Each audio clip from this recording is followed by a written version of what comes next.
Fantastic. Now let's do the political panel. Very excited. We have two proper first-team players joining us today. Patrick Christys, the fabulous broadcaster, conservative commentator, and Alfie Stirling, head of economics at the New Economics Foundation. Gentlemen, welcome to the show.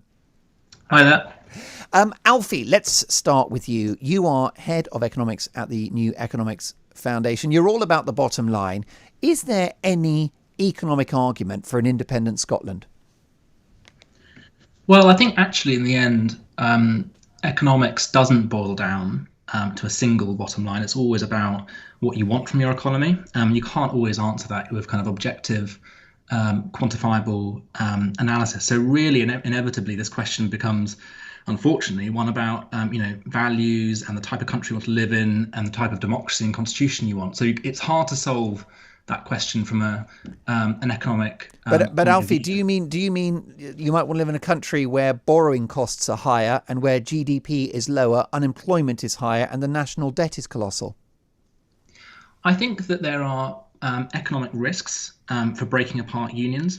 And I think that applies to Scotland and the United Kingdom, certainly when it comes to thinking about big national institutions like the Bank of England using sterling, the ability to pool risk through the NHS and other public services, big risks to breaking away from that, just as there are, incidentally from the UK breaking away from the EU. But there are also upsides in terms of bringing democracy closer to people. The fact that actually, in this instance, is quite an interesting case, which is that Scotland wants to be part of a bigger union, and so is there a trade-off there between breaking away from the UK in order to have a chance of re-entering the EU, and that brings those economics of union and breaking away in tension with each other, depending on which union you want to be part of. So I think it is, I think there are arguments on both sides.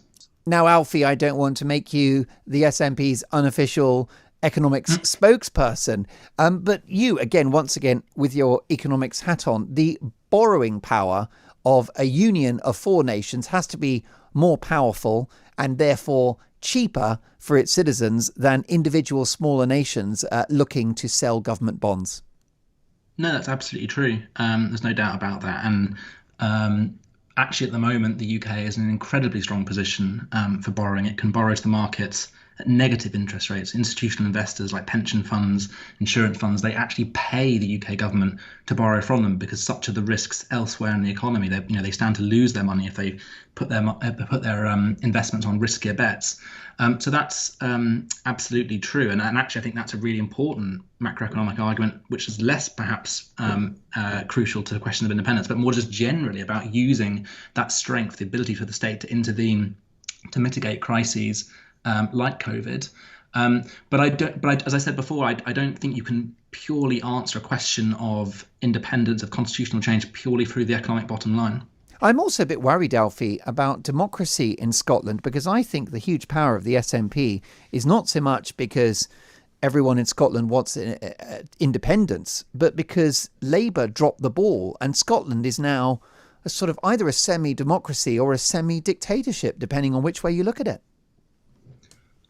I don't fully see where that's coming from. That's quite strong language. I mean, look, to be clear, I'm not a spokesperson for the SNP. I'm not, I don't have a specialist interest in Scottish independence at all. But I do think that on this question of democracy, there is a problem, which is that we had a referendum in 2014 on Scottish independence, whereby people in large part voted to stay part of the UK because they were told that was the way to guarantee their membership of the European Union. They were told that if they voted to leave the UK, their membership of the European Union would be in jeopardy. And then 2 years later, it was in fact their membership of the United Kingdom, which is taking them out of the EU.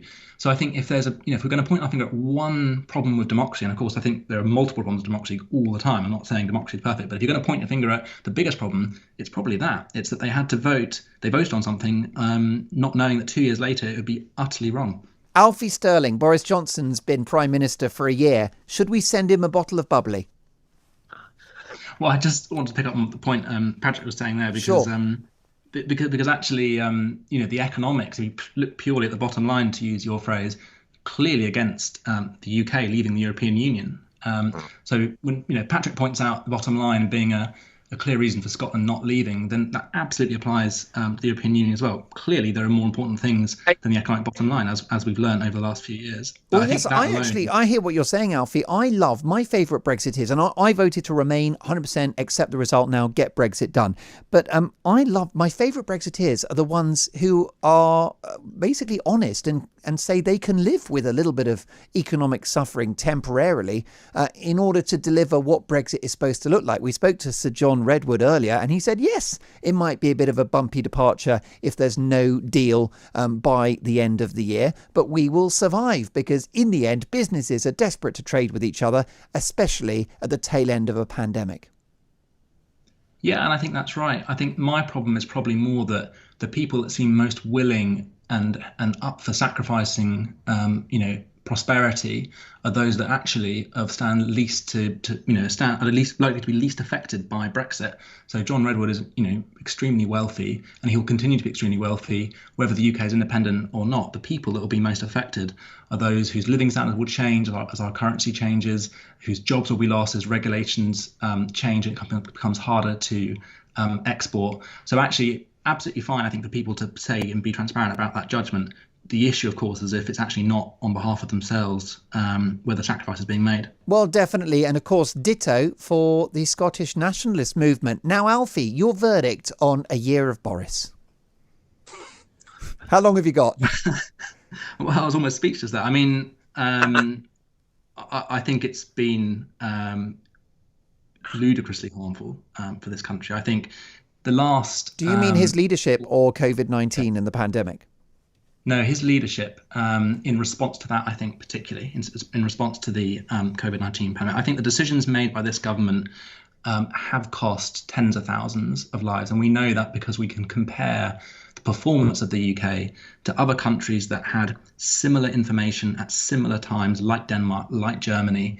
And the excess deaths in the UK as a result of COVID over this period are tens of thousands higher than in those countries. And much higher even on a per capita basis.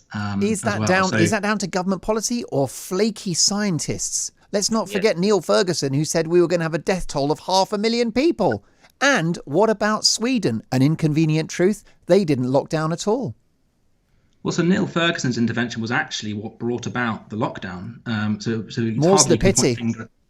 At Neil Ferguson for what cost lives was the lockdown not coming in soon enough, and that was a political. Ultimately, policy is a political decision, and scientists can never make policy based on evidence alone. It has to be a judgment, and I think it's cowardly, I think, for politicians to try and shirk that judgment. I'm not sure that Sweden is an uncomfortable example of anything much, to be honest. It had actually quite stringent lockdown in the end, albeit more of it was voluntary than mandatory, but it was less so than its nearest neighbours, and as a result, it's seen a higher death count, just like we've had in the UK.